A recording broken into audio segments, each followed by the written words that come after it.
Tonight, I would like to invite you to step with me into one of the most misunderstood places on Earth.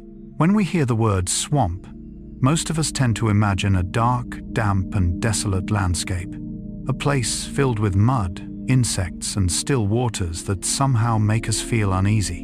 In the imagination of many people, a swamp is a forgotten place, lying at the edge of the civilized world, a land with little value beyond loneliness and silence. But what if what we believe about swamps is only a very small part of the truth? What if, beneath those calm, glass-like waters, exists one of the most vibrant ecosystems on the planet? What if those landscapes that appear chaotic are actually operating according to a profound order that nature has been building for thousands of years?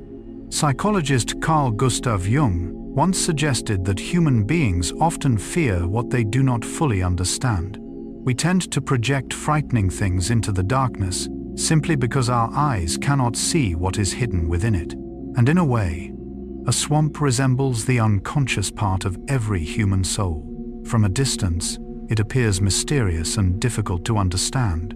But when we become patient enough to move closer, we begin to realize that it is far from empty. On the contrary, it contains countless forms of life, ancient stories, and secrets that have existed long before human beings first appeared. Tonight, we will drift slowly together through these quiet waters. We will explore hidden cities beneath the surface, where millions of tiny creatures make their homes. We will discover how wetlands silently regulate the climate of our planet, preserve natural history within layers of ancient peat, and sustain life in ways that few people have ever noticed. As we journey deeper, you may begin to see that a swamp is not merely an ecosystem. It is also a gentle reminder that beauty sometimes exists in the places that receive the least attention, that life does not need to be loud in order to be extraordinary, and that what appears chaotic on the surface may be concealing an exquisitely delicate balance underneath. If you enjoy these gentle journeys into nature, the mind, and the mysteries of the world around us, please take a moment to subscribe to the channel. Each night, we will accompany you into stories that are slow, thoughtful, and inspiring. Stories designed to help your mind relax before drifting into sleep. For now, find a comfortable position. Relax your shoulders. Take a slow breath in. And as the noise of a long day gradually fades into the distance, let us step together into the strange yet beautiful world of swamps, a place where life, time, and nature continue to tell their story through a rhythm that is slow, enduring, and quietly enchanting. Part 1. The most misunderstood landscape on Earth. There are places in the world that human beings have passed by for centuries, yet never truly seen. Not because they are too remote, not because they are hidden from the map, but because they exist behind the assumptions that have become deeply rooted in our imagination. The swamp is one of those places. When people hear the word swamp, many immediately picture dark waters, soft ground sinking beneath their feet, thin trees draped in green moss, and a stillness so complete that it can feel unsettling. In folklore, swamps are often places of secrets. In literature, they frequently appear as barren wilderness. In films, they become the backdrop for strange or dangerous events. And over time, all of these images have gradually shaped a collective belief that swamps are bleak, gloomy places with little value.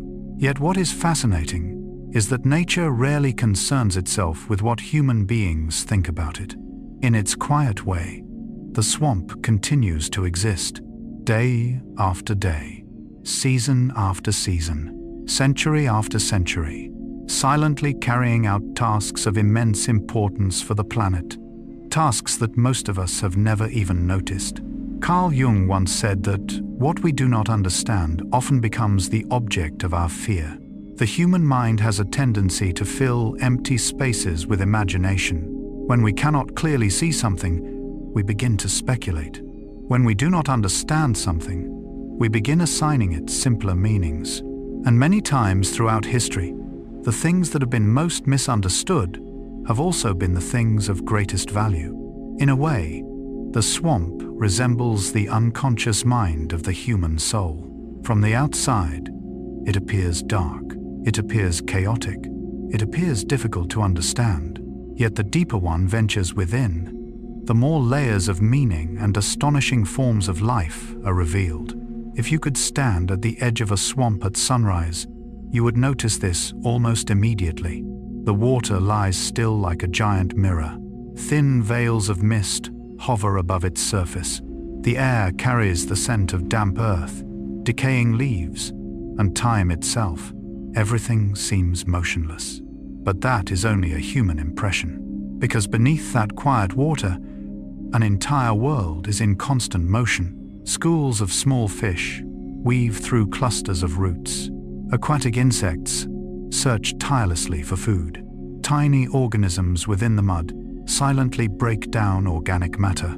Invisible bacteria perform chemical reactions that have been taking place for millions of years. The entire system functions like a vast city beyond the reach of ordinary sight. A city without the sound of traffic, without towering buildings, without neon lights, yet overflowing with life. Perhaps this is one of the most beautiful lessons a swamp can teach us. Life does not always express itself through noise and activity.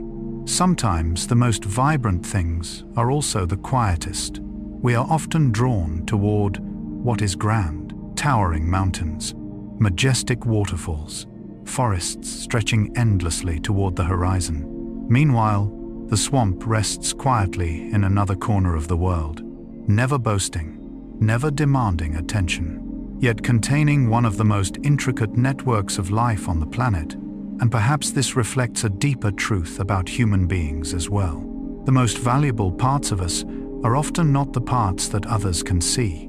Kindness, patience, the capacity to heal, personal growth, all of these develop within the quiet landscapes of the soul. Just like the swamp, the longer you observe it, the more you realize that it is not lifeless at all. Quite the opposite. Life is flourishing everywhere. Every leaf that falls onto the water becomes part of a new cycle. Every decaying tree nourishes other forms of life. Every layer of accumulating mud preserves traces of the past. The swamp is not only a place of the present, it is also a place where time itself is stored. Across many wetlands around the world, layers of sediment have quietly recorded thousands of years of history. Ancient pollen, ancient leaves, the remnants of ecosystems that have long disappeared. All of it remains there, like pages in a book that has never stopped being written. While human beings built libraries from stone and wood, nature created libraries of its own from water, mud, and time. And perhaps what makes the swamp truly special is not what we see, but what we so often overlook, because sometimes the deepest truths of the world are not found in the brightest places. They exist in the silences, in the places few people visit, in the landscapes that have been misunderstood, like the swamp, and sometimes, like our own souls, as the night grows deeper and the sounds of the outside world begin to settle into stillness. Hold that thought gently in your mind, for our journey has only just begun. Just beneath those calm waters, another world is waiting to be discovered, a secret city of life. And that will be our next destination in tonight's story. Part 2. The Secret City Beneath the Water. As we leave behind our reflections on one of the most misunderstood landscapes on Earth, the surface of the swamp remains there, in its familiar stillness. At first glance, it seems as though nothing is happening. No loud sounds, no obvious movement, no spectacular scenes of the kind that often appear in nature documentaries. Only a calm surface reflecting the night sky, tree trunks standing motionless within thin veils of mist, and the feeling that time moves more slowly here than anywhere else. Yet sometimes, the most important things exist beneath the surface. Carl Jung once wrote, "The pendulum of the mind oscillates between sense and nonsense, not between right and wrong." The human mind often swings between what appears meaningful and what appears meaningless. And many times in life, we miss entire worlds simply because they do not appear in the way we expect them to. The swamp is one such example. If we could gently lean a little closer to the water, if we could see beyond the reflection of the sky, we would begin to realize that beneath this stillness lies a city. Not a city of human beings. There are no stone-paved roads, no buildings made of steel and glass, no engines and no artificial lights. It is a city built from roots, mud, water, and time. A city that existed long before the first civilizations emerged. A secret city that most inhabitants of our planet have never known. Within this world, schools of small fish move like fleeting thoughts passing through the mind. They weave through the shadows beneath submerged roots.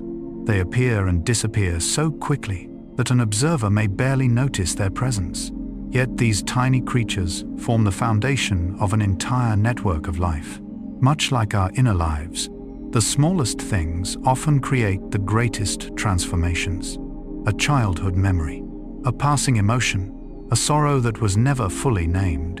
All of these may quietly shape the course of our lives for many years to come. Beneath the waters of the swamp, the same principle applies. No creature truly exists alone. Every species is part of a larger story. Small fish feed among layers of aquatic vegetation. Snails move slowly across the soft mud. Crayfish quietly seek shelter in the shadows beneath tree roots. Worms endlessly turn the soil. And countless insects carry out their own roles in ways that are almost invisible to the human eye. At first glance, everything may seem chaotic, but nature is rarely as chaotic as we imagine. The longer one observes, the clearer it becomes that every creature is participating in an ancient dance of life. No one is directing it, no one is giving orders, yet everything functions with astonishing precision. Jung once made a famous observation: in all chaos there is a cosmos, in all disorder a secret order. Perhaps few places on Earth illustrate this idea more clearly than the swamp. From above, the water appears to be little more than a silent expanse. Yet beneath it, millions of interactions unfold every second. A small fish finds food, an insect emerges into life, a young creature discovers its first refuge. A fallen leaf begins its journey toward becoming nourishment for the next generation. There is no applause. No one records these moments. Yet life continues, steadily, patiently, and wonderfully. If the swamp has a master architect, it is perhaps the roots. Above the ground, we usually notice only the trunks of trees. Yet the most important part of many plants lies below the surface. Roots spread through the water like avenues in an ancient city. They intertwine to create natural labyrinths. For thousands of tiny creatures, these roots are skyscrapers. They are neighborhoods. They are fortresses that offer protection from predators. They are the first shelter a new life encounters. There is something profoundly beautiful in this image, because in the human world, the things that support life are often the things least easily seen. The love of parents, silent sacrifices, acts of kindness known to no one. All of these resemble invisible roots. They quietly uphold an entire world above them. The swamp operates according to the same principle. The deeper one ventures within, the more one realizes that this place is not merely a habitat. It is a cradle, a place where life begins. Each year, countless species of fish come to these calm waters to reproduce. Their eggs are protected among submerged plants. Young fish learn to swim within the intricate network of roots. The smallest creatures are sheltered from the dangers of the outside world. Through the eyes of nature, the swamp resembles a vast nursery, a place where every new generation is given its first opportunity to grow. And perhaps that is why these places are so important, because the future of any ecosystem always begins with its smallest forms of life. Just as the future of every human being begins with the smallest things within the soul, an idea, a dream, a hope. At first, they are fragile, easily wounded. Yet when nurtured in the right environment, they can grow into something extraordinary. The swamp performs this work every single day. without noise, without display, yet constantly nurturing the future of life. And as we continue this slow journey through the quiet waters, perhaps the most surprising thing is not the number of creatures living here, but the way all of them are connected. Much like the dreams, memories, and symbols within the collective unconscious that Jung spent his life exploring, everything is connected, everything carries meaning, and everything belongs to a story far greater than what the human eye can see. Part 3.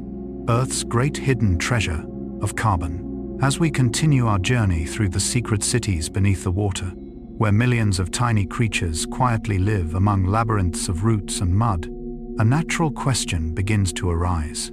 Where do all those fallen leaves go? What becomes of the trees that have died? Where do the traces of countless generations of life that once inhabited the swamp finally end up?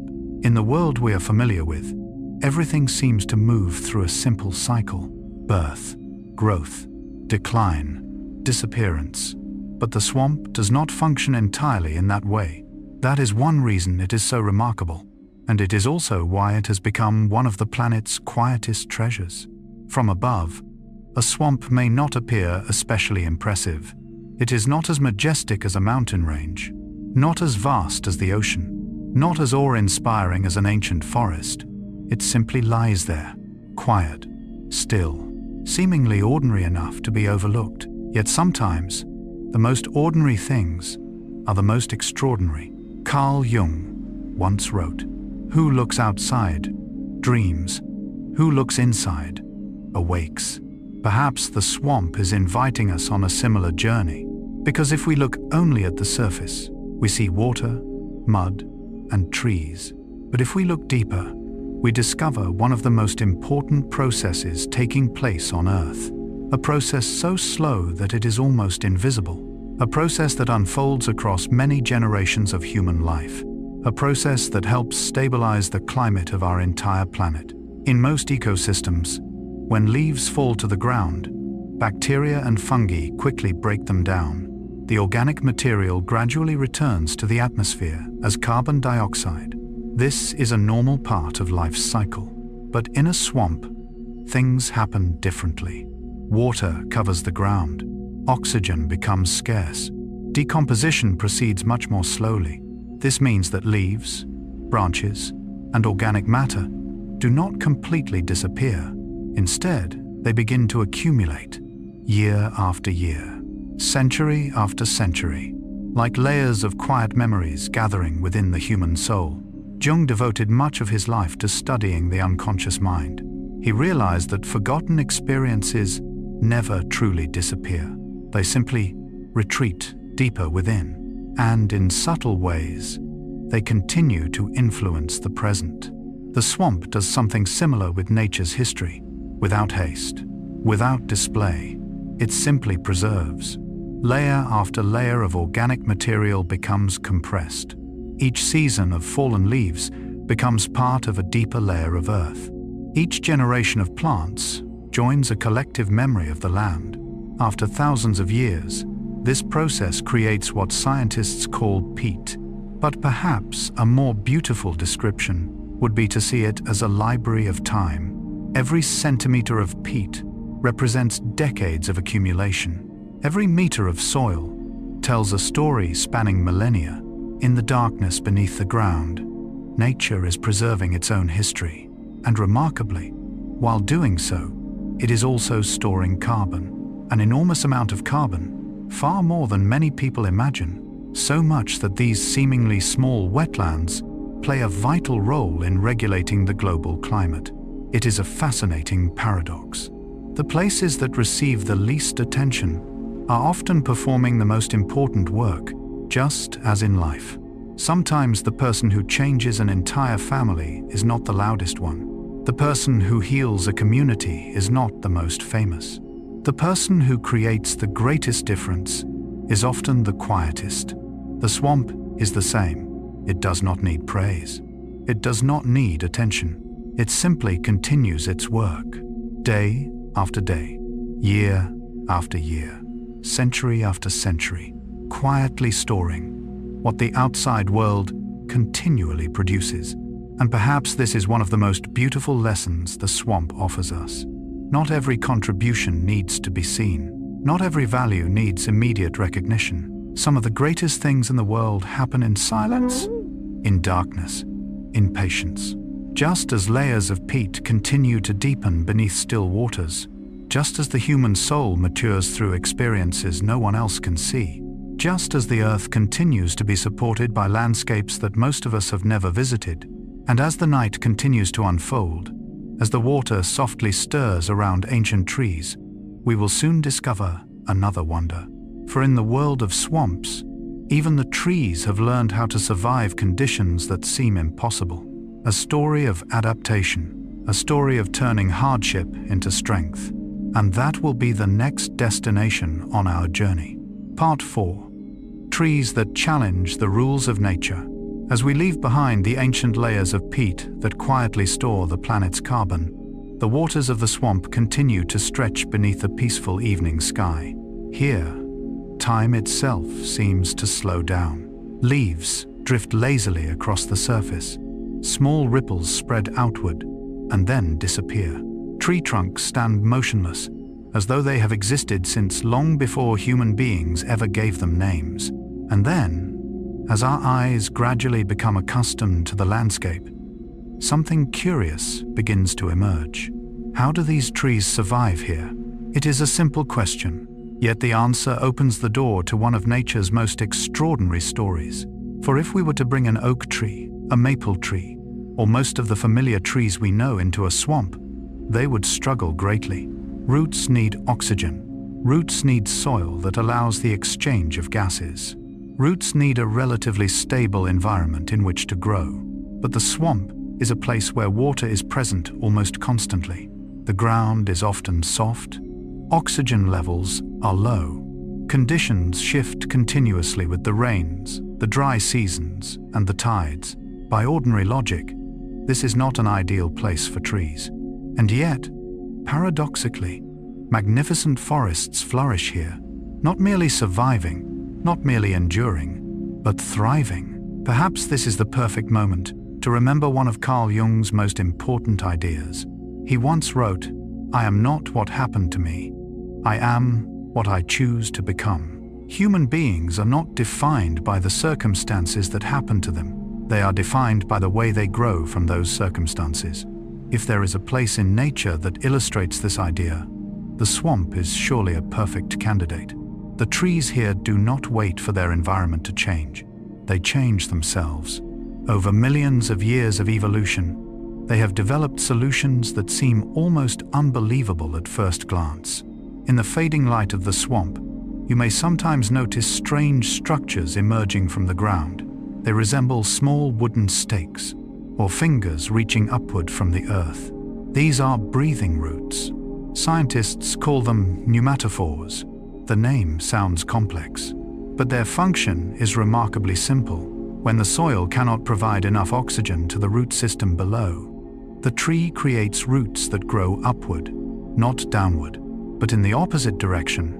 They pierce through the mud, reach into the air, and begin to breathe. There is something almost symbolic about this image. When ordinary solutions no longer work, life does not surrender. It finds a new path. Jung believed that during the most difficult periods of life, people often discover parts of themselves they never knew existed, inner resources they never realized they possessed, abilities that ordinary circumstances never required them to use. The swamp is telling the same story, only in the language of trees. Not long afterward, we encounter another remarkable species, the bald cypress. Towering trunks reflect upon the water like ancient columns in a natural temple.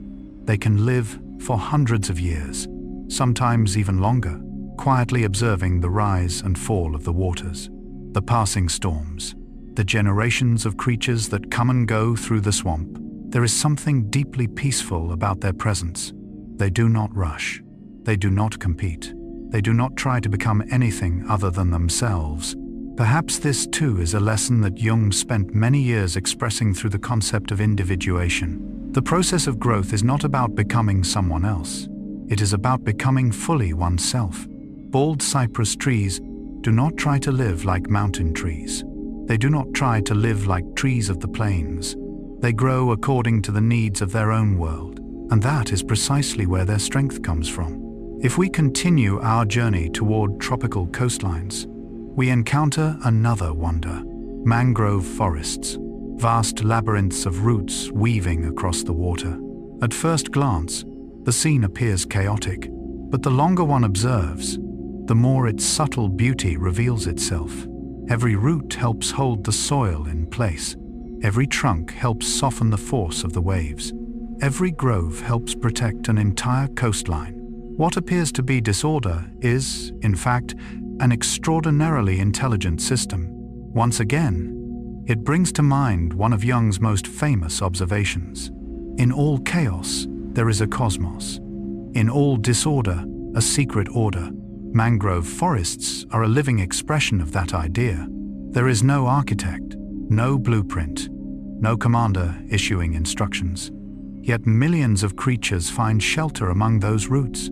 Young fish, crabs, shrimp, birds, all existing together within a network of life built entirely through adaptation. And perhaps that is the most astonishing thing of all. Nature does not merely endure hardship, it learns how to use hardship. Water was once an obstacle, now it is a habitat.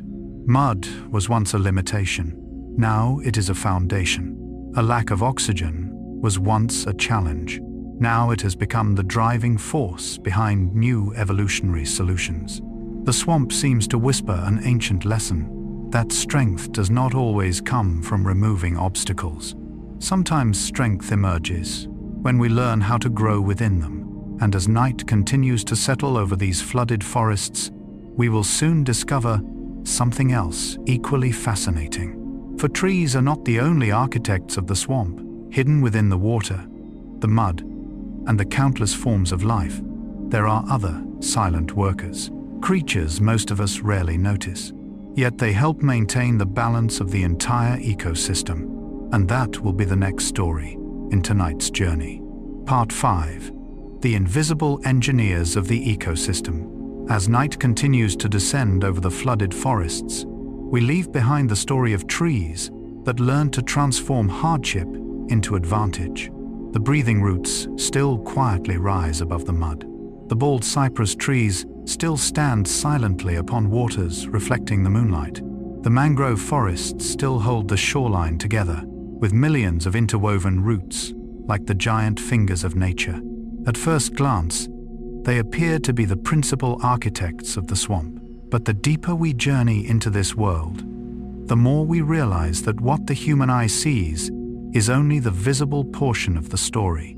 For much like the human mind, where consciousness occupies only a small part of our psychological life, the swamp is sustained by countless invisible forces.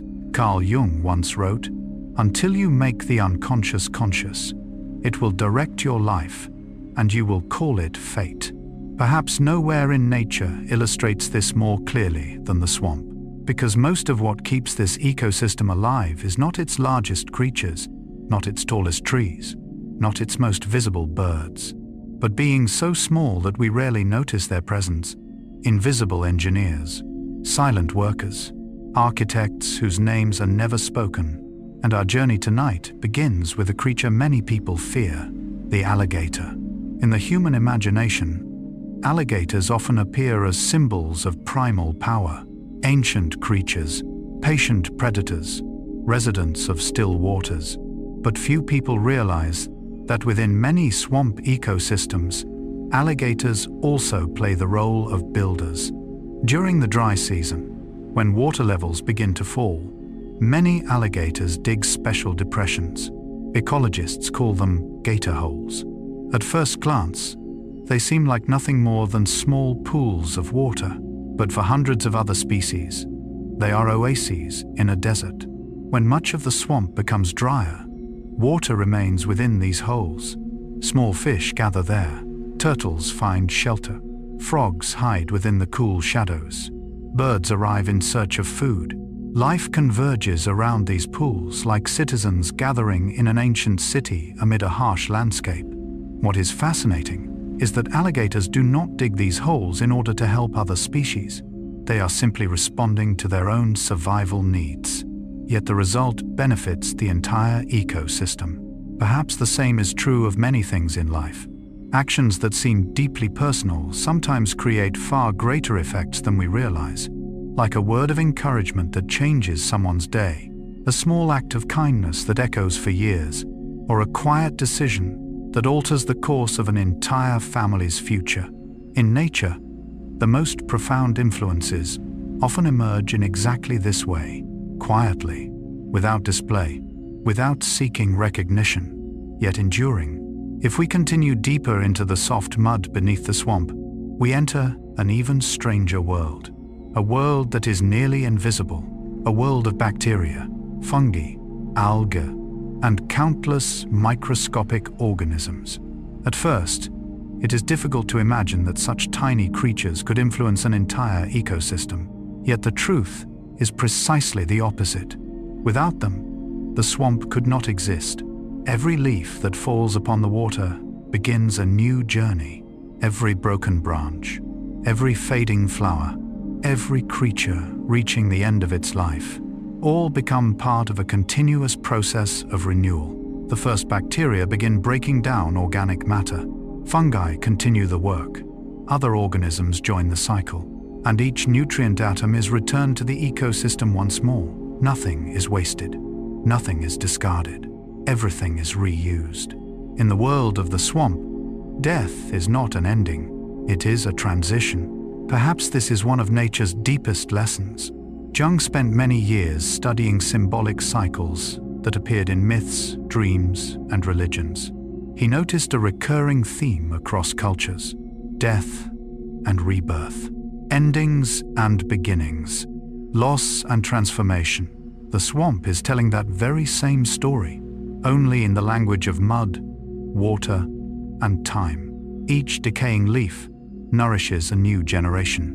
Each aging tree becomes a source of life for countless other organisms. Each nutrient molecule continues its journey in a new form. And while all of this unfolds, the swamp performs another task, one that humanity has only fully come to understand in recent centuries. It cleans water. Imagine every drop of rain flowing across a vast landscape, carrying soil, carrying organic matter, carrying countless tiny particles. When that water enters the swamp, its flow slows down. Dense vegetation captures many impurities. Bacteria process chemical compounds. Roots absorb excess nutrients. Layer after layer of life participates in this purification. There are no factories, no engines, no electrical systems, only nature, quietly doing its work, day after day, year after year. There is something deeply reflective in this image. Human beings often search for complicated solutions, yet many of Earth's most effective systems operate with remarkable simplicity. The swamp does not strive for perfection.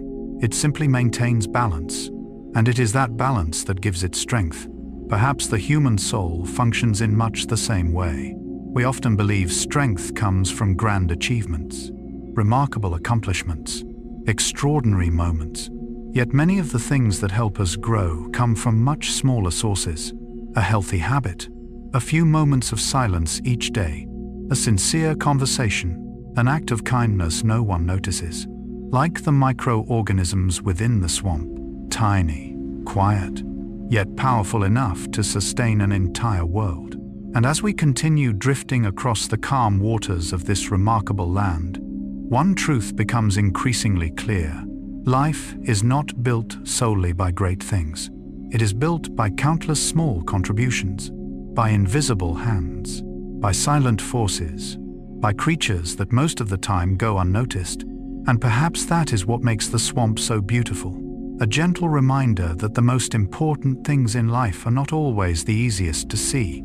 As the night grows deeper and the mist continues to drift softly across the water, we will soon meet even stranger inhabitants of the swamp. Creatures that have developed survival strategies that sound as though they belong in a fairy tale. Fish that can breathe air, carnivorous plants, living beings that seem to challenge every expectation of nature. And that will be the next chapter in our slow journey through this mysterious world. Part 6. The Strangest Creatures of the Swamp.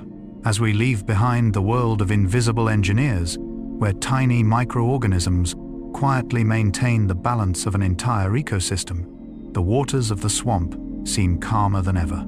Small ripples gradually fade into the darkness. The distant songs of insects blend with the wind moving through clusters of reeds. Together, they create the feeling that we have already witnessed nearly every wonder this landscape has to offer. But nature has a way of surprising us. For the deeper we travel into the swamp, the more we realize that this place is not only a cradle of life, it is also a vast laboratory of evolution, a place where, over millions of years, life has never stopped experimenting with new solutions, new ideas, new forms of existence, new ways of adapting that, if simply described to us, might sound as though they belong to a world of myth. Carl Jung once wrote, "The creation of something new is not accomplished by the intellect, but by the play instinct, acting from inner necessity." Although Jung was speaking about the human psyche, his words seem to describe perfectly what nature has accomplished within the swamp.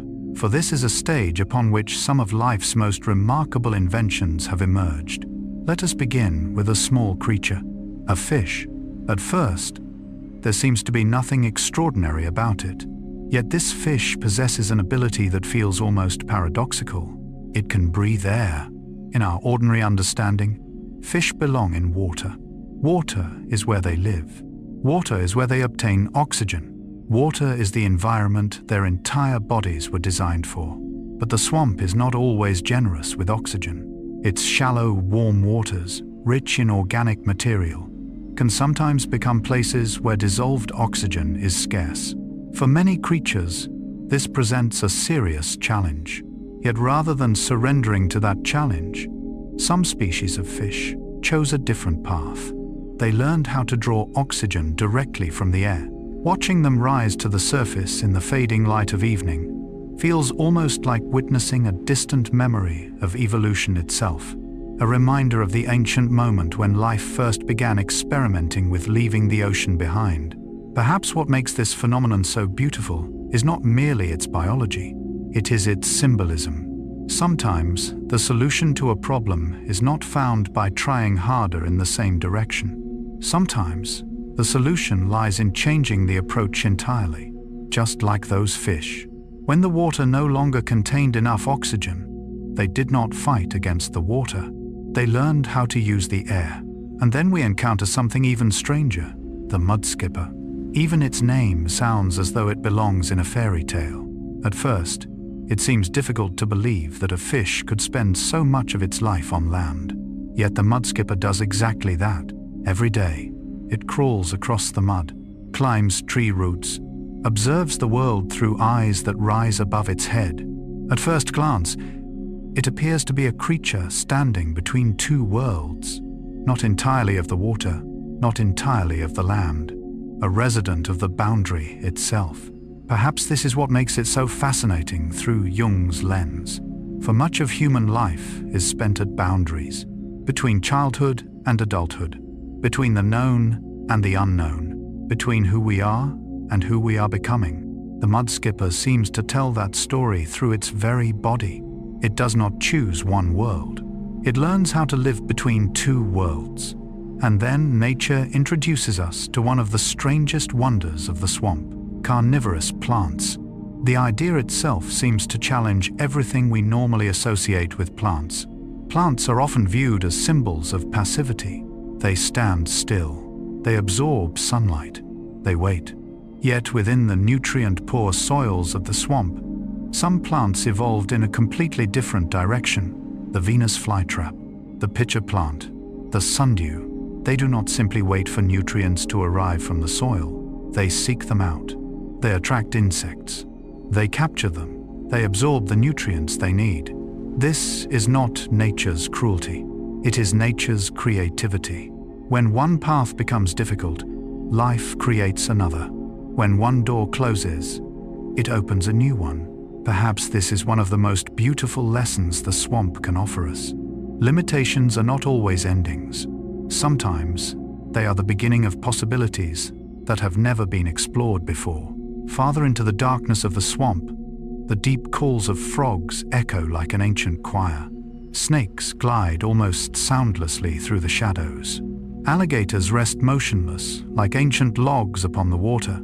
At first glance, they seem entirely different from one another, yet all of them are telling the same story.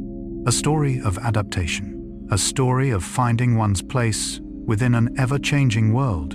And then, among all these unusual creatures, we occasionally encounter a different kind of beauty. A swamp orchid, delicate, elegant, blooming amid mud and standing water. Its presence causes us to pause, not because it is rare, but because it reminds us that beauty can appear anywhere, even within environments most people consider harsh. Perhaps this is also what Jung meant when he devoted his life to exploring the forgotten parts of the human soul. For many of our greatest inner treasures are found in places we initially do not wish to examine: our fears, our wounds, the strange and unfamiliar parts of ourselves. Sometimes those very things become the source of our deepest growth. The swamp is telling us the same thing. That strangeness is not a mistake of nature. Strangeness is evidence that nature never stops creating, never stops experimenting, never stops seeking new ways for life to continue. And as the night grows deeper, as the voices of frogs drift farther across the water, we will soon discover another wonder. For the swamp does not only preserve extraordinary creatures, it also preserves memory. The memory of trees, the memory of animals, the memory of worlds that disappeared long ago. A living library, written in mud, pollen, and time. And that will be the next chapter in our slow journey through this mysterious landscape. Part 7. The Living Library of Earth's History. As we leave behind the world of strange creatures where fish breathe air, carnivorous plants patiently await their prey, and orchids bloom among mud and standing water, the night seems to deepen a little more. The calls of frogs grow distant. The ripples across the water gradually settle. Once again, the swamp returns to its familiar stillness. But after everything we have discovered, perhaps we now understand that this stillness never means emptiness. For beneath its quiet appearance, the swamp is always hiding wonders. And this time, the wonder we are about to encounter is not a creature, not a tree, not an ecosystem, but time itself. Perhaps time is one of the greatest mysteries human beings have ever tried to understand. We see clocks. We watch the sun rise and set. We notice our hair turning gray over the years. Yet time itself remains silent. It makes no sound, leaves no footprints, cannot be touched, and most often, it carries everything away with it. Old springs, forests that have vanished, civilizations that once flourished, people who once walked this earth, all seem to dissolve into the past. But the swamp does not entirely agree. For while most of the world allows time to pass through it, the swamp has a tendency to hold on to it, like a patient librarian, like a silent record keeper, like a memory that refuses to forget. Carl Jung once wrote, "The unconscious is not just evil by nature, it is also the source of the highest good, not only dark, but also light, not only bestial, semi-human, and demonic, but superhuman, spiritual, and, in the classical sense of the word, divine."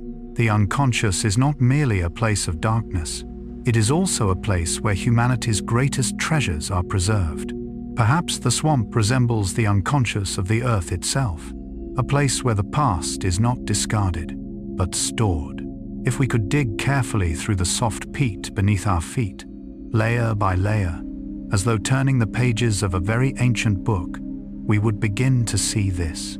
Each layer of soil represents a period of time. Each layer of sediment forms a chapter in the story of the planet. A tiny grain of pollen carried by the wind thousands of years ago.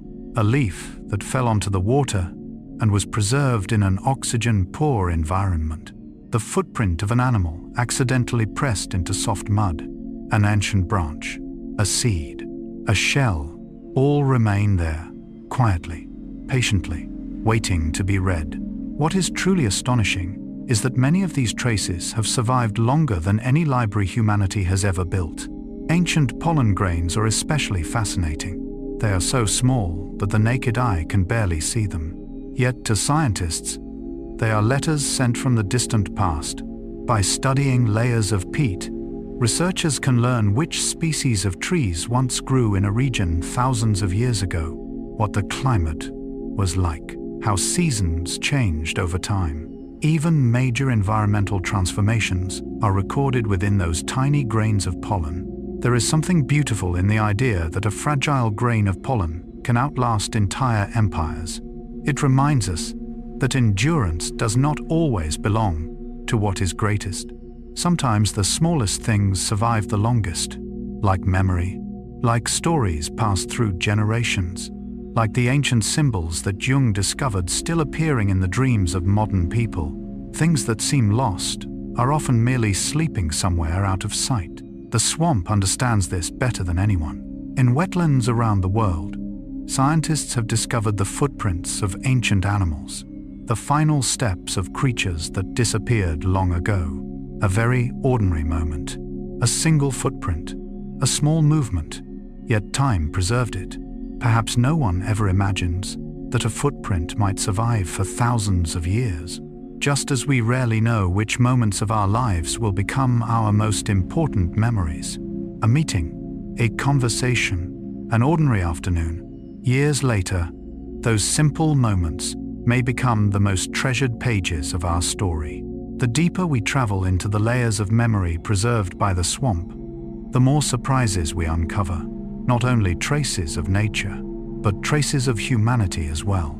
Ancient tools, forgotten objects, wooden pathways built centuries ago. In many parts of the world, archaeologists have discovered ancient roads preserved almost intact beneath wetland soils. The people who built them disappeared long ago. Their languages may no longer be spoken. Their homes may have turned to dust. Yet the traces of their journeys remain. The swamp remembers. Perhaps that is what makes this place so special. It does not judge. It does not choose. It does not decide what deserves to be preserved. It simply records, like an honest journal kept by nature itself. And if we continue reading that journal long enough, we begin to discover another truth. The swamp does not merely preserve history, it creates history.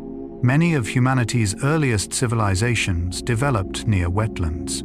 Sources of water, sources of food, sources of resources, all helped human beings survive and flourish. While the first cities were built, the first fields cultivated, and the first roads laid down, the swamp remained there, quietly supporting, quietly nourishing, quietly witnessing. Perhaps memory plays a similar role within the human soul. We tend to focus on the present, on what is happening right now. Yet much of who we are today was built from what came before, from childhood, from our earliest experiences, from stories passed down through generations, from memories we may no longer consciously recall. Jung called these the deeper layers of the psyche. The swamp possesses such layers as well. Layers of time resting upon one another. Layers of memory resting upon one another. Layers of stories resting upon one another. Together, they form a living library of the planet. And as we close this ancient volume, a gentle thought begins to emerge. Perhaps time is not merely a river carrying everything away. Perhaps somewhere in this world, stories are still being preserved. Footprints are still being remembered. Past springs still sleep quietly beneath the earth. And just when we think we understand the power of the swamp, another story waits ahead. For in this world, life is shaped not only by time, it is shaped by water as well. Water decides what is born, what changes, what survives, and what disappears. It is the oldest rhythm of the swamp, and it will be the next destination on our journey tonight. Part 8. The Rhythm of Water. As we close the ancient pages of the swamp's storybook, where layers of peat continue to preserve the memories of thousands of years of history, a new question begins to emerge. What truly governs all of this? What determines where a forest will grow? What determines where a swamp will form? What causes creatures to appear, move, reproduce, and disappear, according to cycles that seem almost invisible? At first glance, the answer might appear to be the soil. After all, trees grow from the soil. Animals walk upon the soil. Roots anchor themselves within the soil. But the longer one observes the swamp, the clearer it becomes that the soil is merely the stage. The true leading actor is water. Water is the heartbeat of this landscape. Water is the storyteller. Water is the invisible conductor directing the entire symphony of life. Carl Jung once wrote, "Water is the commonest symbol for the unconscious." Perhaps this is no coincidence, for like the unconscious mind, water is always moving. Even when we cannot see it, it finds its way through hidden places. It connects things that seem unrelated. It reshapes landscapes over time. And perhaps most importantly, it shapes life from beneath the surface. If we could view the swamp from high above, through the eyes of a bird gliding across the night sky, we would see this more clearly. The waters are never truly still. They move slowly. They expand and contract. They rise and fall. Each season tells a different story. Each year writes another chapter. The swamp is not a fixed place. It is a process, a continuous movement, an endless conversation between water and time. Perhaps nowhere illustrates this more beautifully than the Everglades. The famous wetlands of Florida are often known by a poetic name, a river of grass. What is remarkable is that many people standing within the Everglades do not realize they are standing inside a river. The water moves so slowly that its motion is almost impossible to perceive. Yet it is still flowing, day after day, month after month, year after year, quietly passing through a vast landscape, nourishing millions of living things along the way. There is something deeply similar to the inner life of human beings. The greatest transformations of the soul rarely occur overnight. They unfold gradually, almost invisibly, like a slow-moving river. And one day, we look back and realize how much we have changed. Yet we cannot identify the exact moment when the transformation began. The swamp is much the same. Everything here is shaped by the small but persistent movements of water. Then the rainy season arrives. Heavy clouds begin gathering on the horizon. Raindrops strike the water's surface, creating countless overlapping circles. Areas that were once dry become flooded. Small channels expand. New pools of water appear. For human beings, it may seem like nothing more than a rainy season. But for the inhabitants of the swamp, it is a signal of life. Many fish begin to reproduce. Frogs call out to potential mates. Insects emerge in great numbers.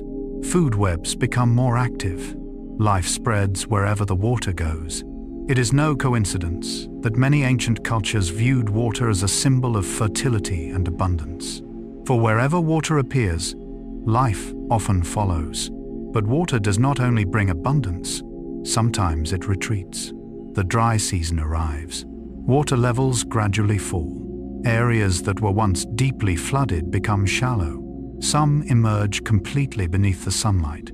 At first glance, this may seem negative, but the swamp does not operate according to concepts of good or bad. It operates according to balance. The dry season creates new conditions. Predatory birds take advantage of concentrated food sources. Other creatures seek shelter. Some species enter dormancy and wait for the water to return. Each phase serves its purpose, much like life itself. Not every season is spring. Not every period is filled with energy. There are times for growth. There are times for rest. There are times for expansion. And there are times for retreat. Yet all belong to the same cycle. Jung spent many years studying symbols that appeared repeatedly in dreams and myths. One of the most universal themes was the cycle of death and rebirth, decline and renewal, darkness and light. The swamp is telling that very story, only in the language of water. And then there are the tides, one of the oldest rhythms on Earth. Twice each day, the water advances. Twice each day, it retreats, without haste, without delay, repeating for millions of years. For coastal wetlands, the tides are like breathing, inhaling, exhaling, carrying nutrients, carrying organisms, carrying new opportunities for life. Perhaps what makes these cycles so beautiful is that they remind us that stability does not mean stillness. The swamp is not stable because its waters never move. It is stable because they move according to enduring patterns. The human soul is much the same. Peace does not come from eliminating change. Peace comes from learning how to move with change, like a leaf floating upon the water, not resisting the current, not trying to control every wave, simply following its rhythm. When we step back and look at the swamp as a whole, a larger picture begins to emerge. Every creature, every plant, every breeding cycle, every migration, every food web, all are connected to water. Water determines where food can be found. Water determines where safety exists. Water determines the right moment for reproduction. Water determines who survives and who must adapt, not through force, not through command, but through rhythm. Perhaps that is the deepest lesson the swamp offers us tonight. That true power does not always come from control. Sometimes power comes from guidance, like water, gentle yet persistent, flexible yet strong, quiet yet capable of shaping an entire world. And as night continues to settle across these ancient wetlands, we will soon witness what happens when that rhythm changes, when water retreats to its lowest levels, when abundance gives way to scarcity, when every creature must face its greatest challenge. That is the dry season, and it will be the next chapter in our slow journey through the remarkable world of the swamp. Part 9. The struggle for survival during the dry season. As we leave behind the gentle rhythm of water where rains, tides, and slow-moving currents quietly shape the entire world of the swamp, a change begins to appear on the horizon. At first, it is almost impossible to notice. The water level is slightly lower. A few patches of mud emerge beneath the sunlight. Small channels become narrower. There are no alarm bells, no dramatic events, only the gradual retreat of water. Yet in the world of the swamp, this means a new chapter has begun. The dry season has arrived. There is something remarkable about the dry season. As human beings, we often think of hardship as something to avoid. We prefer abundance. We prefer certainty. We prefer favorable conditions. But nature does not operate according to our preferences. Nature operates according to cycles, and within every cycle, there are periods of challenge. Carl Jung once wrote, "There is no coming to consciousness without pain." Perhaps the dry season is the ecological expression of that idea. For when water is abundant, many things become easy. Food is plentiful, space is abundant, shelter is everywhere. But when the water begins to recede, everything changes. Comfort disappears. Options become fewer, and every creature must face the same question. How do I continue to survive? Viewed from above, the swamp during the dry season resembles a map that is slowly transforming. Large bodies of water shrink. Small ponds become isolated. Channels are cut off from one another. What was once a vast, interconnected world contracts into islands of life. And just as human beings gather around precious resources during difficult times, the inhabitants of the swamp begin gathering around the remaining water.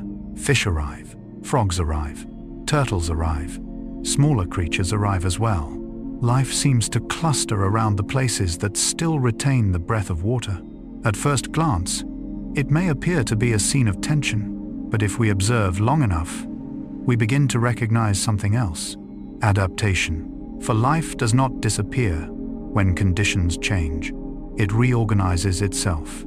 It searches for new ways to survive. It adjusts itself to circumstance.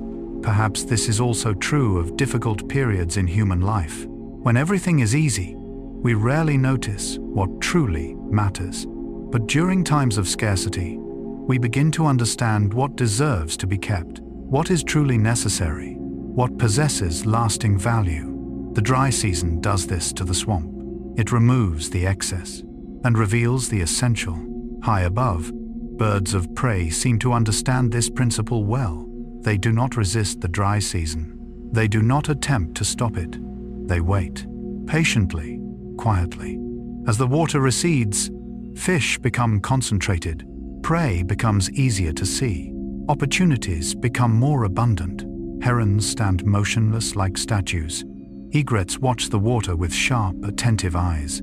They do not need to hurry. They only need to understand the rhythm of the world they inhabit. Perhaps this is a form of ancient wisdom that nature has always possessed. Not the wisdom of control, but the wisdom of harmony. Jung spent many years studying symbols that appeared in myths across different cultures. He noticed that the most mature individuals were rarely those who tried to dominate life. They were those who learned to cooperate with its deeper laws. The swamp during the dry season teaches the same lesson. Some things cannot be stopped, but we can always learn how to adapt to them. While some creatures take advantage of the changing conditions, others choose a completely different strategy. They sleep. Turtles bury themselves within soft mud. Their pace of life slows. Their activity falls to a minimum. They enter a prolonged state of rest, waiting, not fighting, not wasting energy, simply waiting for the proper moment. This may sound simple, but it requires profound wisdom. Human beings are often taught that we must always move forward, always act, always strive. Yet nature understands that survival sometimes comes from knowing when to rest, knowing when to conserve energy, knowing when to allow time to do its work. That is not surrender. It is strategy. It is adaptation. In waters that become increasingly poor in oxygen, certain fish begin displaying extraordinary abilities. Some rise to the surface, breathing air, drawing upon skills their ancestors developed over millions of years. At first glance, this seems like nothing more than biology, but on a deeper, symbolic level, it tells a familiar story. When an old environment can no longer provide what is needed, life seeks a new source of support. When one door closes, another possibility appears. That is why evolution is not merely a story of strength, it is a story of flexibility. Jung once wrote, "The shoe that fits one person pinches another." There is no recipe for living that suits all cases. The swamp during the dry season is a living demonstration of this truth. There is no single strategy for every creature. Some migrate, some enter dormancy, some become hunters, some change the way they breathe. Each species finds its own path. Each responds according to its nature. Perhaps this is something human beings often forget. We compare our journeys with those of others. Nature rarely does. A turtle does not try to live like a bird. A fish does not try to become a tree. Each creature develops according to what it already is, and that is precisely what allows it to survive. As the night deepens and the last remaining pools reflect the moon above the silent sky, the dry season begins to appear less like a disaster and more like a test, a period of transition, a necessary chapter in the greater story of life. For it is during the harshest times that hidden abilities reveal themselves, new strategies are discovered, quiet strengths emerge, and perhaps the same is true for our own lives. The dry seasons of the soul are not always signs of decline. Sometimes they are preparing us for a deeper transformation. The swamp understands this. Nature understands this, and time understands it as well. For after every dry season, another season arrives. Another chapter opens. And in the next chapter of our journey, we will travel even farther into the past. toward ancient creatures, forms of life that have changed little over millions of years. Living witnesses to Earth's evolutionary history. And that will be the next story, waiting for us within the gentle darkness of the swamp. Part 10. The Swamp and Evolution. As the dry season slowly passes through our story, as the last remaining pools continue reflecting moonlight across the quiet swamp, a thought begins to emerge. Perhaps the greatest wonder of the swamp is not what is happening today. Perhaps it lies in what happened long before, much longer, long before human history, long before the first civilizations, long before the oldest cities we have ever known. For in the world of the swamp, the past has never truly disappeared. It is still alive, still breathing, still swimming beneath the water, still beating its wings across the sky. And if we are patient enough to observe, the swamp can open a remarkable doorway. A doorway leading backward through time. Carl Jung once wrote, "The psyche is not of today. Its ancestry goes back many millions of years." Although Jung was speaking of the human psyche, his words seem to describe perfectly what we are about to discover within the swamp. For this place is like a living museum of evolution.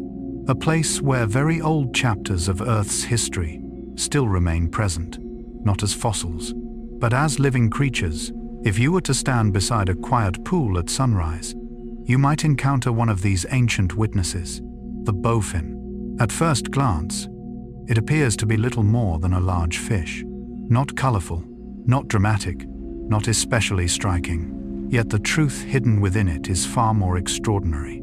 The ancestors of the bowfin appeared long before human beings existed, before many of the modern groups of animals we know today. While countless evolutionary lineages vanished with time, they endured, quietly, patiently, persistently. There is something deeply meaningful in that image, for human beings often think of evolution as a journey endlessly moving toward novelty. Yet sometimes the greatest success lies in discovering a way of living so effective that it requires very little change. The bowfin is like an ancient chapter preserved within the book of life, a reminder that the past remains present within the present. A little deeper beneath the water, we may encounter the gar, a fish with a long snout filled with sharp teeth. At first sight, it resembles something from an ancient painting, rather than a creature living today. As a gar glides through still water, it is difficult not to feel as though one is witnessing a visitor from a distant age. Yet perhaps the most remarkable thing is not its appearance. It is the fact that it is still here. Through millions of years of change, through shifting climates, through mass extinctions, through the transformation of continents and oceans, it remains. And that raises an interesting question. How much in life truly needs to change? And how much simply needs the resilience to continue? Jung spent much of his life studying recurring images within human dreams. He discovered that although societies change constantly, certain symbols continue to appear across every era: the mother, the hero, the shadow, water, the ancient tree. These images are like the bowfin and the gar of the psychological world. They survive for a very long time, not because they are outdated, but because they touch deeper layers of life. As our journey continues, our eyes rise toward the sky. There, another ancient creature moves above the water, the dragonfly. At first glance, it appears delicate, graceful, light, yet few people realize that the ancestors of dragonflies were once giants.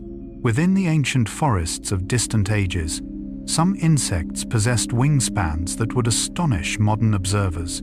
Today, dragonflies are much smaller, yet they still carry fragments of that history within them. Every glide above the water feels like a whisper from the past, a reminder that life is always changing, yet never completely severing its connection with what came before.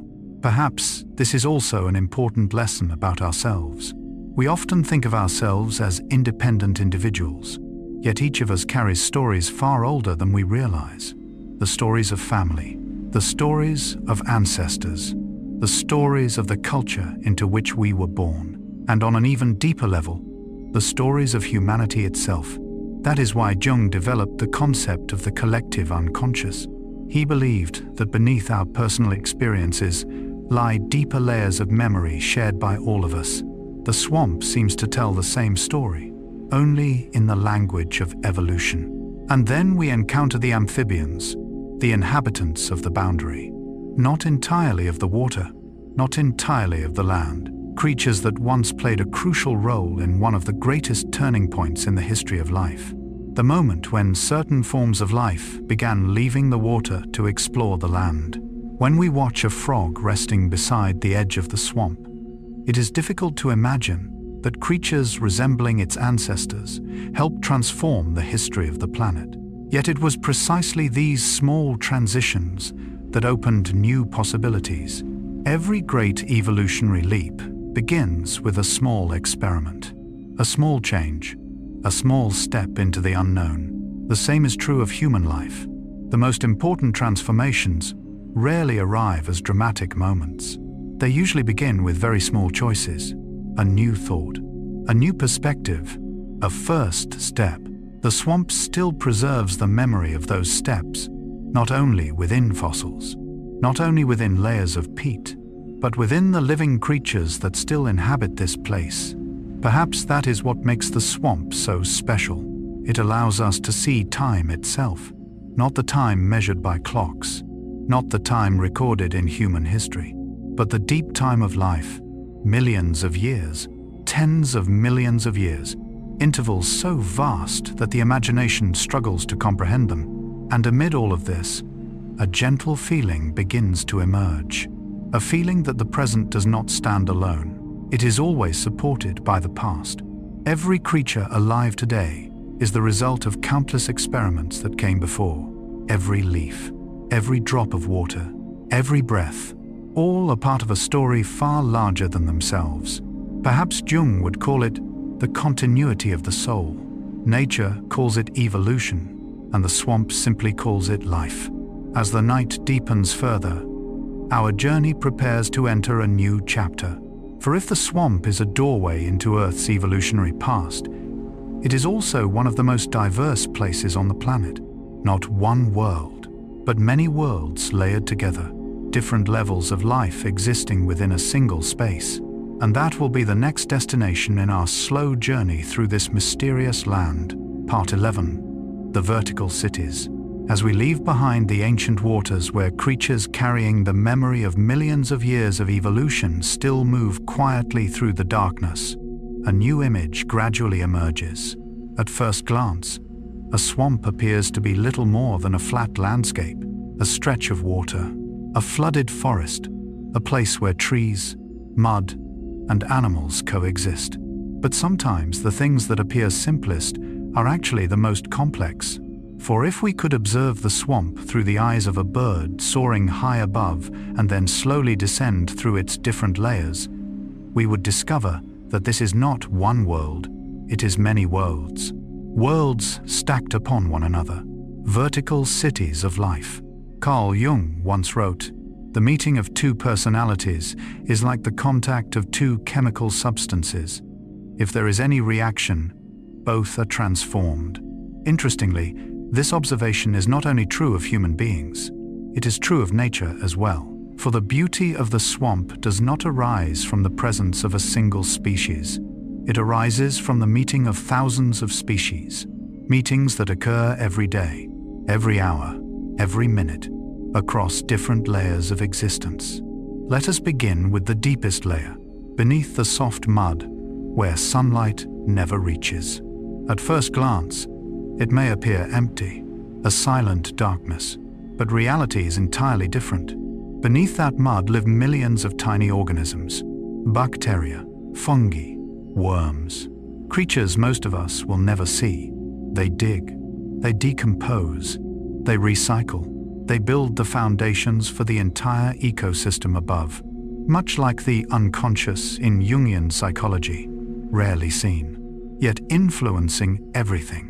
No one walks across a swamp while thinking about the billions of organisms beneath their feet.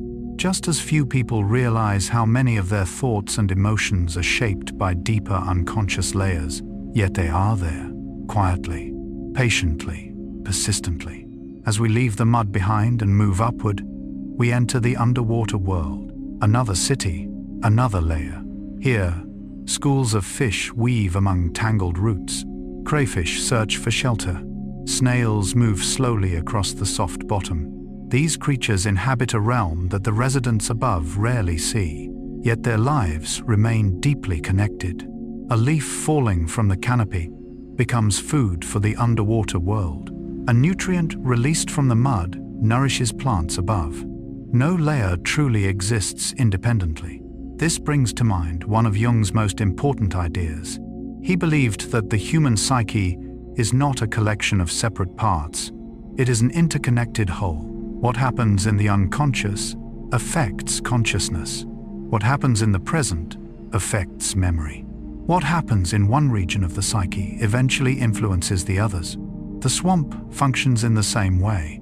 Each layer forms part of a greater story. Continuing upward, we arrive at the water's surface, a fragile boundary between two worlds.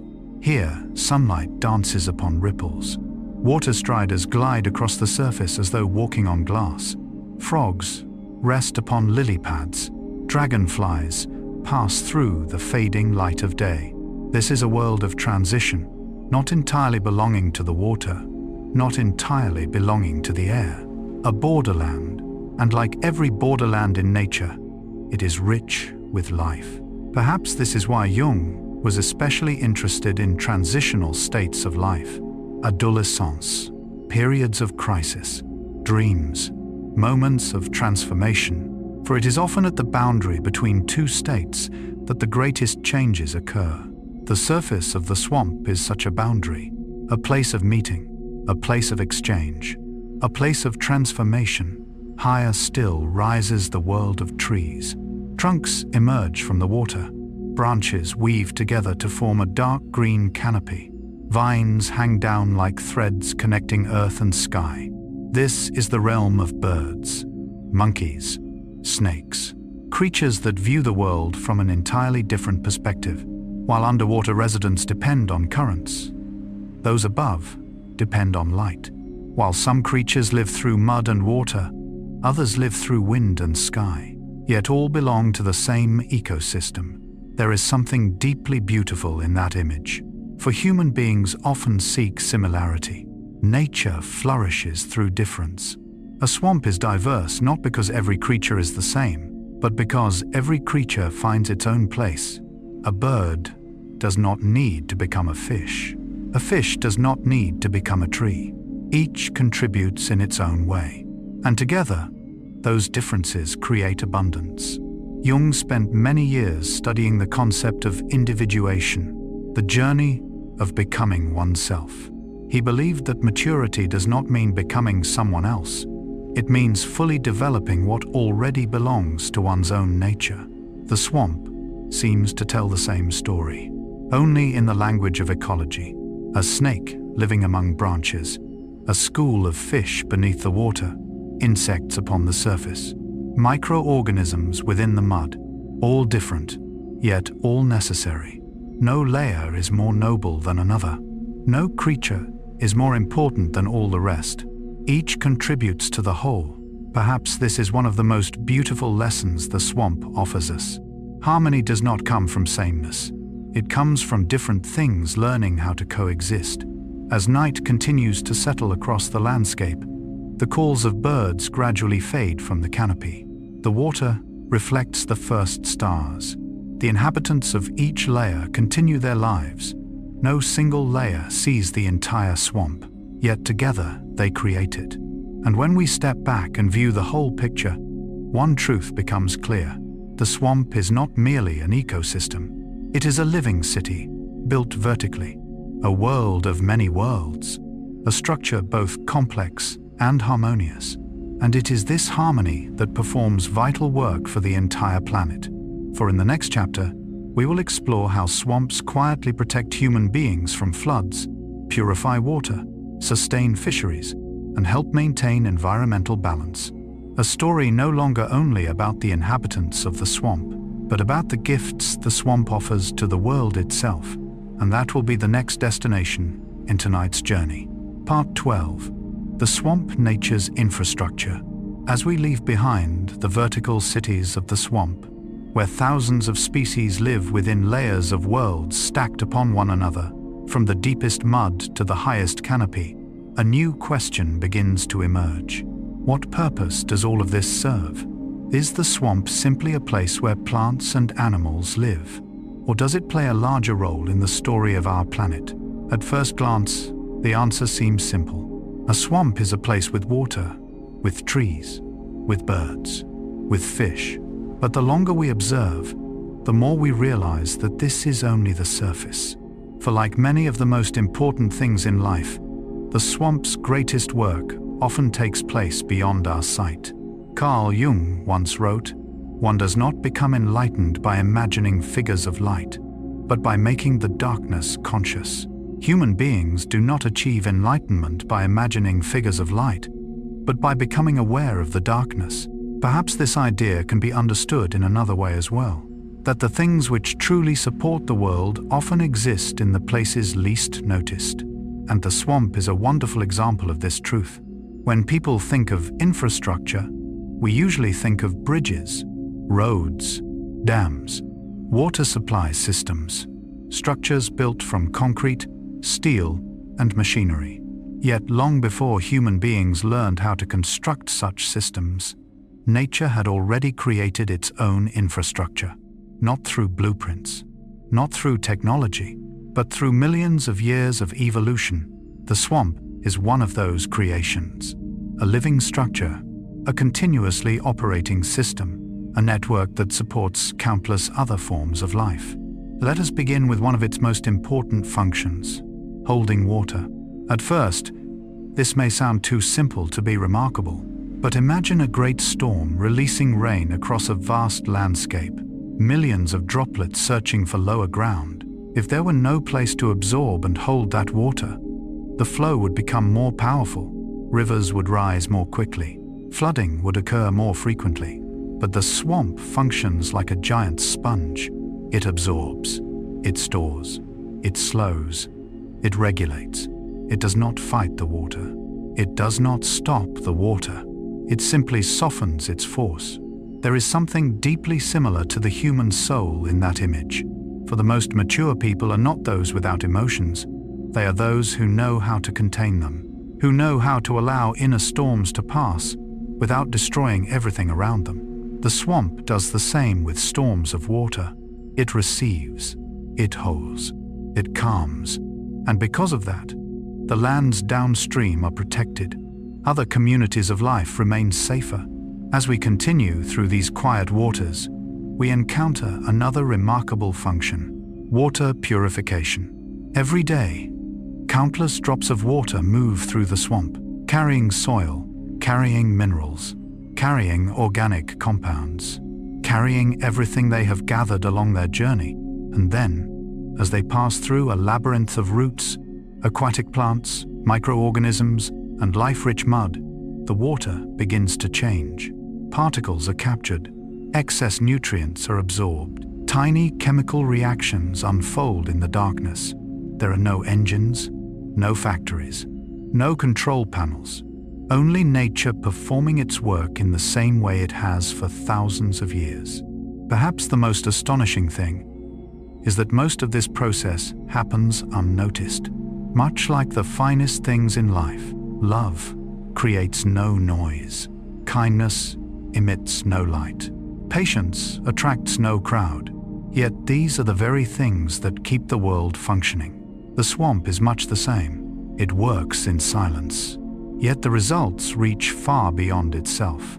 Then we arrive at the coastlines, where the ocean meets the land, where waves continually strike the shore. Here, mangrove forests and coastal wetlands perform another vital task: protection. Their interwoven roots trap sediment, reduce the force of waves, slow the impact of storms. Every wave that passes through these forests loses a portion of its energy, much like a strong wind softened by passing through a forest. Much like life's shocks becoming gentler when we possess a strong inner foundation. Jung spent many years studying the factors that help human beings maintain psychological balance. He discovered that the most resilient individuals often possess a deep foundation, a system of values, a sense of connection, an understanding of themselves. The swamp serves a similar role for ecosystems. It stands at the front, receives the impact, and helps the regions behind it remain stable. But its work does not end there. Brackish waters, shallow channels, labyrinths of roots, all become nurseries for young fish. Within these sheltered areas, juvenile fish are protected from larger predators. They are given time to grow, time to mature, an opportunity to begin life. This means the swamp does not merely support creatures that are alive today, it supports the future itself. Every adult fish swimming in the ocean may have begun its life in the calm waters of a wetland. Every new generation needs a place like that, a place of safety, a place patient enough to allow growth to happen. Perhaps human beings need such places as well, spaces that allow us to develop without pressure, relationships that allow us to mature without judgment, moments of quiet in which we can become ourselves. The swamp offers this gift to nature every day, quietly, without asking for anything in return. As we travel farther, we begin to realize that the swamp also participates in regulating local climates. Water evaporates, temperatures are moderated, humidity is maintained, natural cycles are supported. All of this unfolds as part of a larger network, a network connecting everything to everything else. Perhaps this is what Jung was always trying to help people understand, that nothing truly exists in isolation. Every part is connected to other parts. Every system depends upon other systems, and what appears small may sometimes play a far greater role than its appearance suggests. The swamp is a perfect example, a landscape once considered useless by many, yet one that quietly supports countless living processes across the planet. Perhaps that is the final lesson of this chapter, that true value does not always lie in visibility. Often, the greatest value lies in the ability to support, to sustain, to quietly help other things flourish. The swamp does this, nature does this, and in the most beautiful moments of life, human beings do this for one another as well. As the night deepens, the water becomes smooth as a dark mirror reflecting a sky filled with stars. And within that stillness, we are about to enter a chapter even more distant, a chapter leading back to ancient worlds that vanished hundreds of millions of years ago. Primeval swamp forests, gigantic creatures, landscapes that would eventually become sources of energy for modern civilization. It is the story of buried ancient worlds. And that will be the next destination in our journey tonight. Part 13, The Buried Ancient Worlds. As we leave behind the story of the swamp as a living infrastructure system of the planet, where wetlands quietly reduce flooding, purify water, protect coastlines, and support countless other ecosystems, a strange feeling begins to emerge. It is the feeling that the swamp is not only serving the present, it is also carrying gifts from a past so distant that it is almost impossible to imagine. Up until now, we have seen the swamp as a city of life, a library of memory, a cradle for future generations. But now we will explore another role, perhaps its deepest one. For the swamp does not merely preserve history, it has become history. It does not simply record time, it transforms into time itself. Carl Jung once wrote, "The deeper layers of the psyche lose their individual uniqueness as they retreat farther and farther into darkness." There is something in those words that calls to mind the ancient layers of earth buried deep beneath our planet. Layers of matter that were once trees, once swamps, once life itself. Yet over time they sank deeper and deeper, until they became part of the ancient geological foundations of the earth. If we could travel backward through time, not thousands of years, not tens of thousands, but hundreds of millions of years, the landscape before us would look entirely different from the modern world. There would be no cities, no humans, No familiar sounds of civilization, only vast swamp forests stretching toward the horizon. A younger planet, a warmer planet, a wilder planet, and a far stranger one. This was the Carboniferous period, more than 300 million years ago, one of the most remarkable chapters in Earth's history. At that time, enormous regions of land were covered by ancient wetlands, giant ferns, towering primitive plants, dense forests growing beside immense swamps. If we could walk through that world, we would likely feel as though we had arrived on another planet. Not because the landscape was unfamiliar, but because of the atmosphere itself.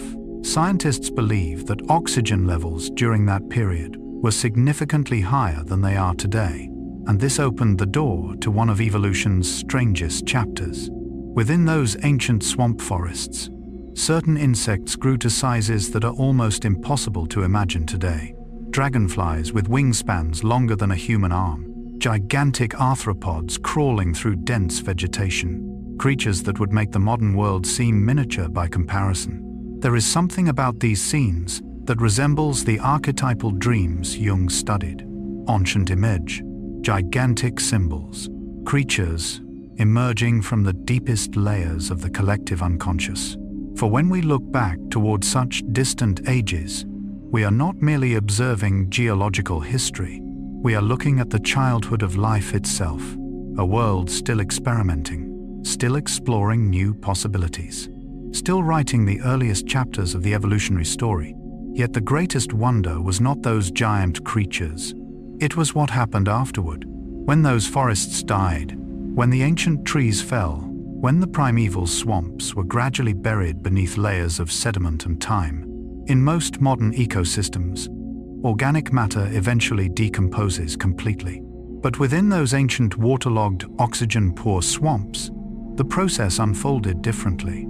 Each trunk, each leaf, each forest gradually accumulated, gradually compressed, gradually sank deeper into the earth. Across millions of years, pressure increased, temperatures increased, time continued its patient work. And then something extraordinary happened. Forests became coal. Ancient ecosystems became fossil fuels. Swamps that had vanished long ago began a new existence in an entirely different form. Perhaps this is one of the most powerful images of transformation imaginable. Jung devoted much of his life to studying psychological transformation. He believed that the old parts of ourselves do not necessarily need to be discarded. They can be transformed. Pain can become wisdom, failure can become strength, memory can become growth. Nature does the same thing. Those ancient forests did not disappear completely. They transformed, they became coal, they became oil, they became energy stored within darkness for hundreds of millions of years. And then, much later, a new species appeared upon the planet, human beings.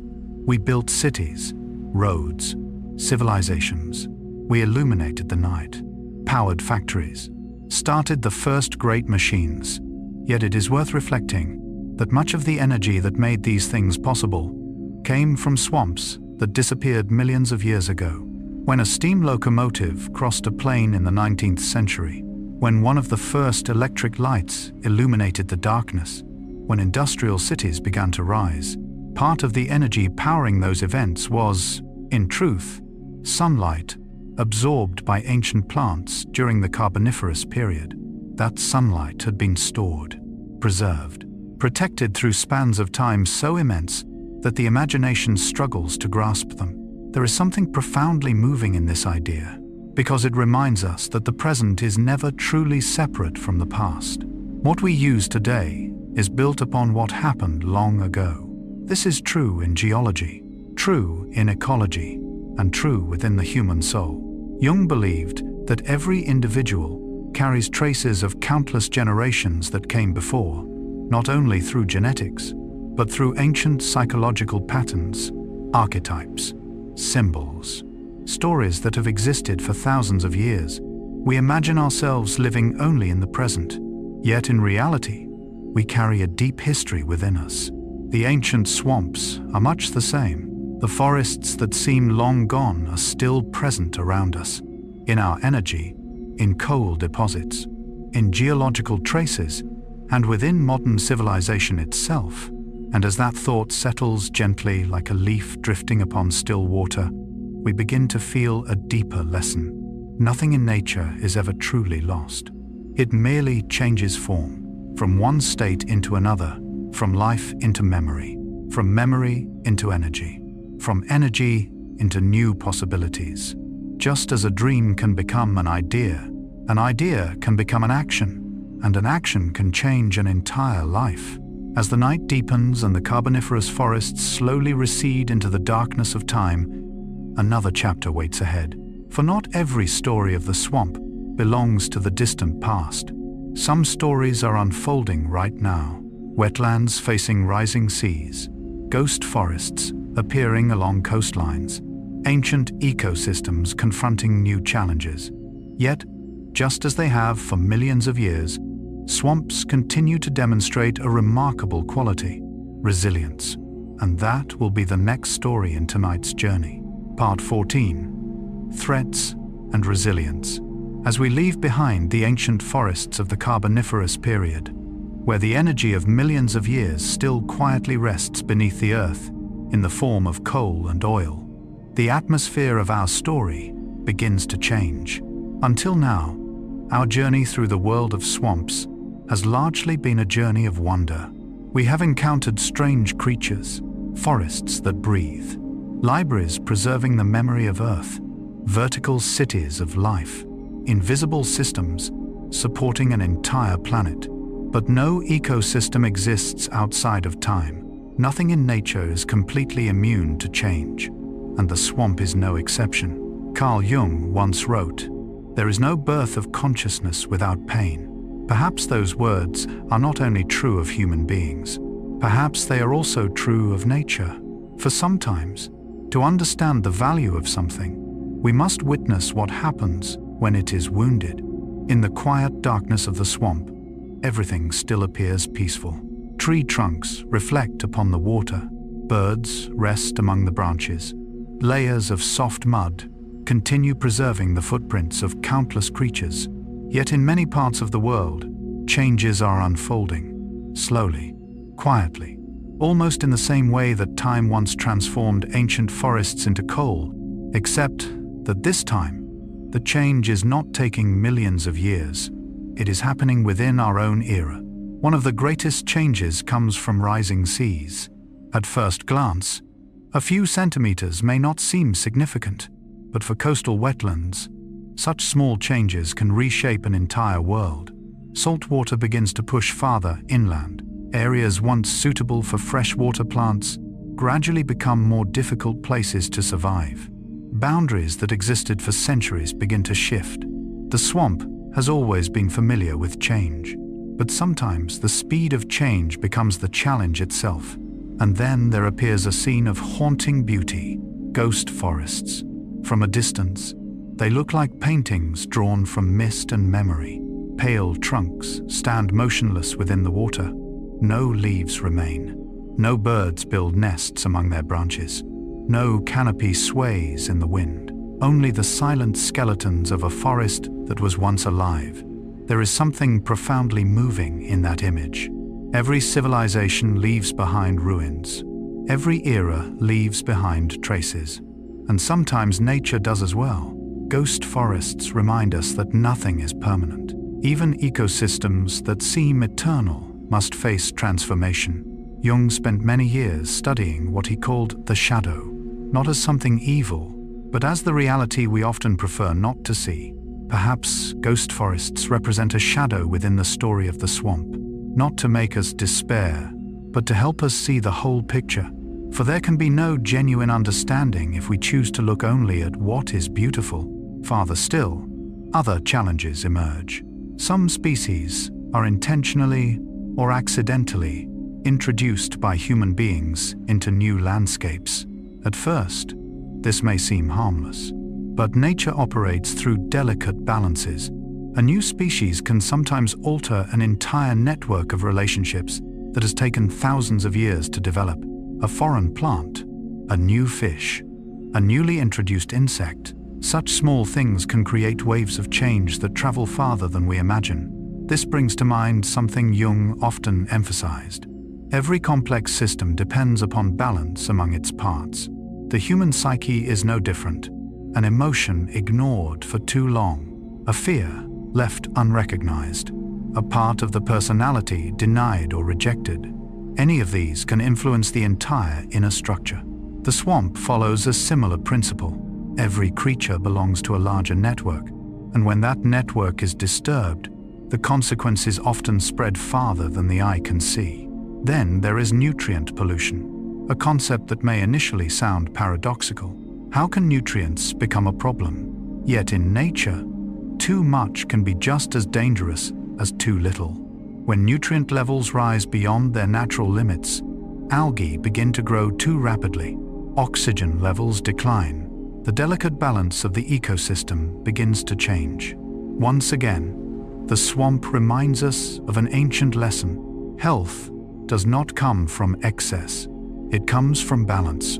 This is true of nature, and it is equally true of psychological life. Jung did not seek perfection. He sought wholeness. For wholeness is the balance between the different parts of oneself. Nature operates in the same way.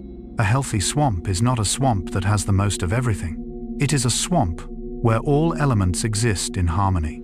And then there is perhaps the greatest challenge of all, the direct loss of wetlands themselves. For centuries, human beings often viewed swamps as lands that needed improvement. They needed draining. They needed conversion into something else. Because we did not yet understand their value. We saw mud, but not the water filtration system.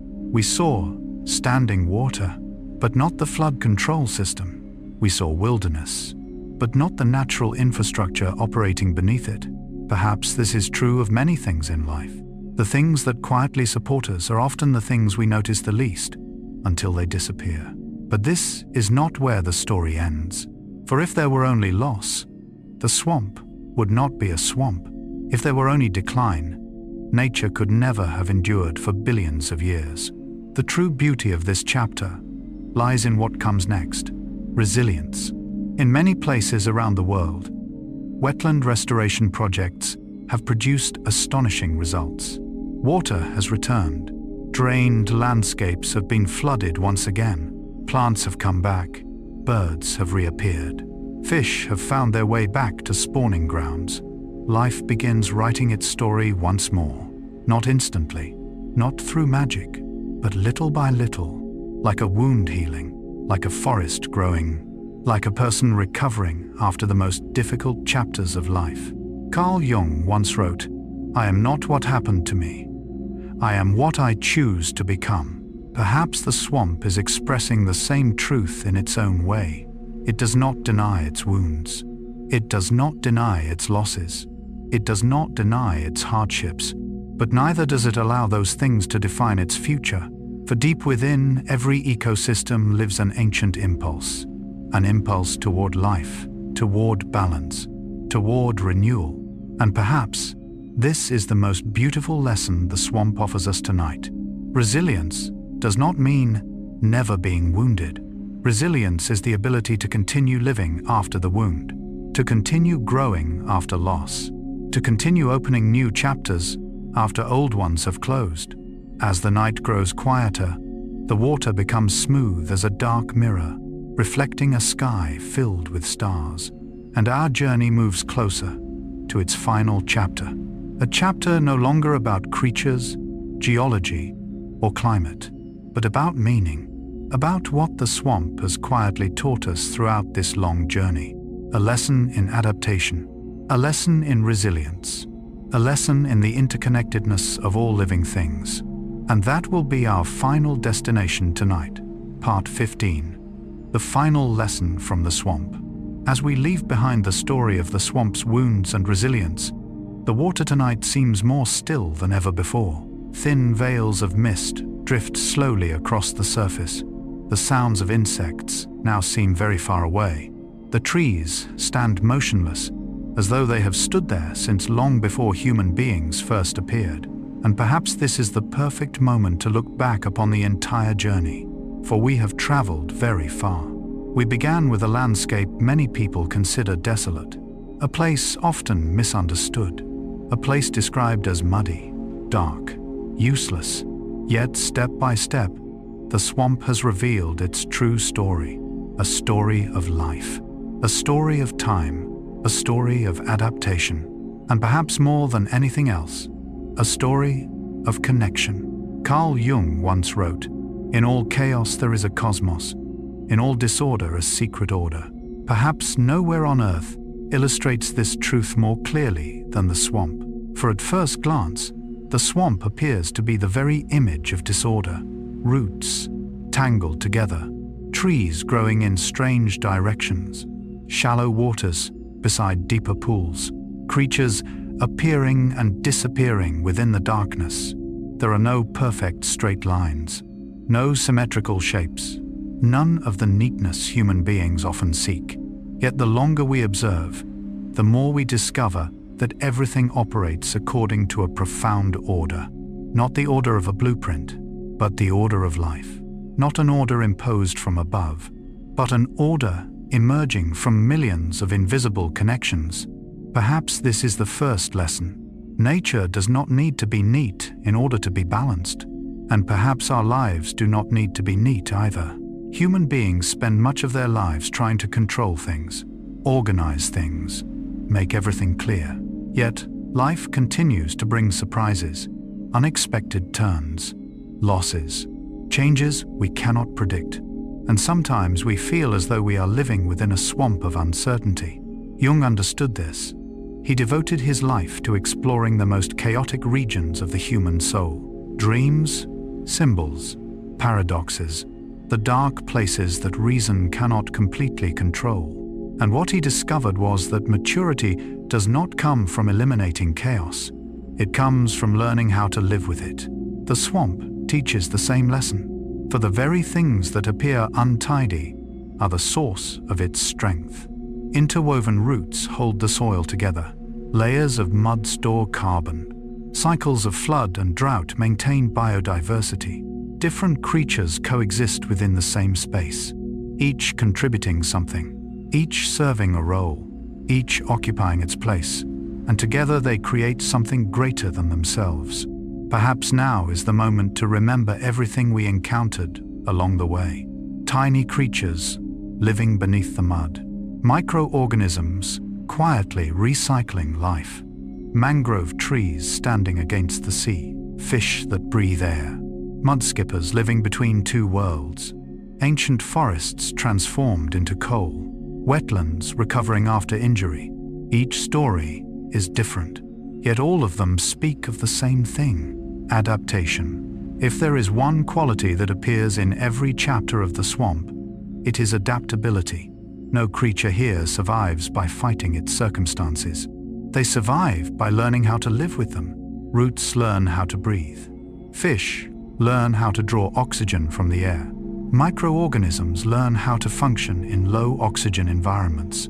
Even the entire ecosystem continually changes with the water. That is why the swamp has endured for so long. Not because it is rigid, but because it is flexible. Jung once wrote, "I am not what happened to me. I am what I choose to become." Perhaps those words could also belong to the swamp, for throughout millions of years, this place has continuously changed. Water levels changed, climates changed, species appeared and disappeared. Yet the swamp continued becoming a new version of itself. It did not try to return to the past. It did not try to remain unchanged. It simply continued adapting, continued growing, continued living. And from adaptation, we encounter another quality: resilience. The swamp has endured storms, floods, droughts, climate shifts, invasive species, even the impacts of human activity. Yet time and again, life finds its way back. Not because the swamp is invincible, but because life possesses a remarkable tendency. It always tries to continue. A seed emerges from the mud. A school of fish returns. A wetland recovers. a forest begins to regenerate.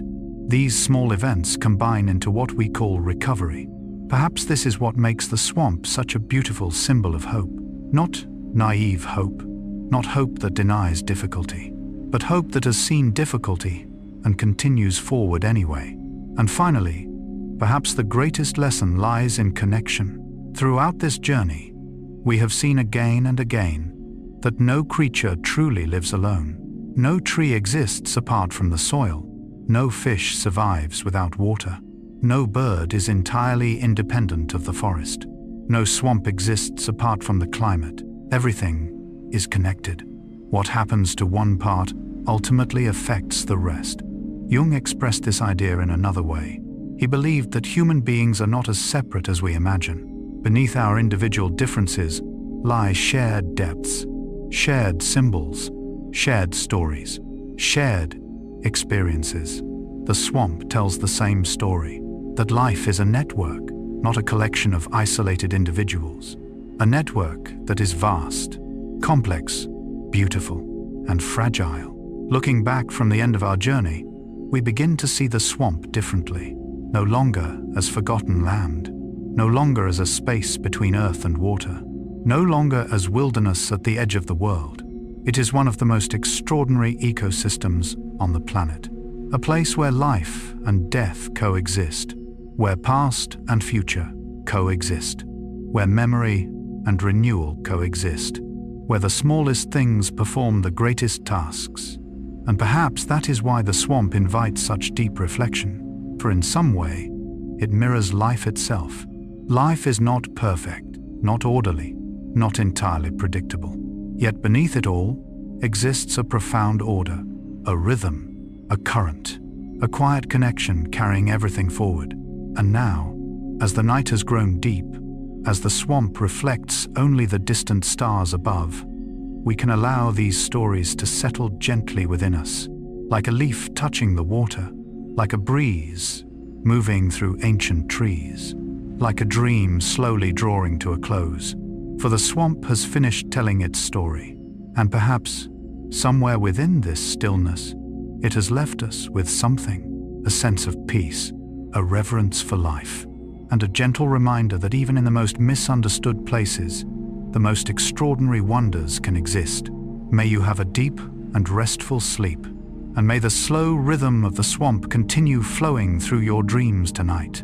And now, as our journey through these ancient wetlands gradually comes to an end, the night itself grows deeper. The water has become calm once more. The final ripples disappear into the darkness. Distant insects blend into the silence of the late evening. The old trees still stand where they have stood for centuries, quietly witnessing the passage of time without haste. Perhaps the most beautiful thing the swamp has taught us is not a scientific fact, not a number, not a biological discovery, but a different way of seeing life.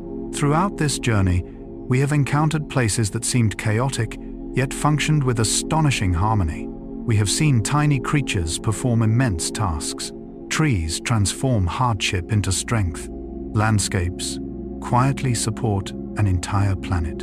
And above all, we have seen that nature never wastes anything. A falling leaf is not an ending, it becomes nourishment for new life. A fallen tree is not a loss, it becomes shelter for future generations. Even ancient swamps that vanished millions of years ago still remain present in the modern world. Everything is connected. Everything belongs to the same story.